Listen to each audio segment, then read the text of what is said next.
That's JP. I wanted to do an update that I got some stuff done besides the LP tanks, and those are working out. That the new LP tank is great. I got a lot of propane, so I'm still looking at going out before it really gets cold. But after we did that, if y'all remember the generator video I did with the disintegrating rubber hoses, I went ahead and had all of the rubber lines replaced, all the way from the back tank to the auxiliary tank and all the way up to the carburetor. I took off that old piece of junk electric fuel pump, and we're going to use it for something else, and I'm going to do a video on what we did with that, a second one. And but the main thing was that while we were looking around changing rubber lines and all that, found a crack in the exhaust manifold right up next to the engine. As some of you may know, I've been having not really a what are you doing up there? Well, come on. It wasn't really an overheating problem as far as the water temperature goes and the engine temperature goes.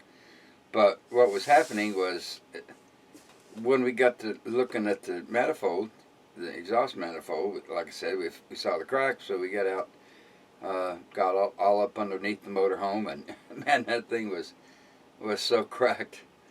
Some of them were cracked all the way through. It was blowing hot exhaust gases out into the engine compartment.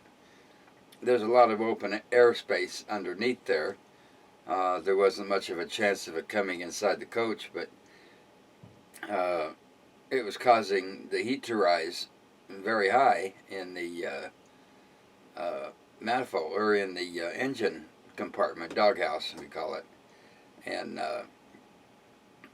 when it would stop, it would quit. It'd get so hot that, the gas start percolating in the carburetor, and it would vapor lock. And when I'd get off the side of the road, and within 10 seconds or so, the heat soak was so high that it would go from like 180 to 260 in just a couple of 3 seconds. It was so hot in there.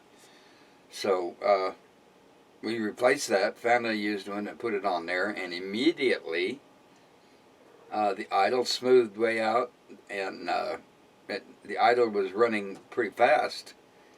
Excuse me, I had to turn the idle adjustment screw way down to get it to idle normally, and it was like I said, it just really smoothed out. So I think that was a big problem right there. It was causing most of the heating problems.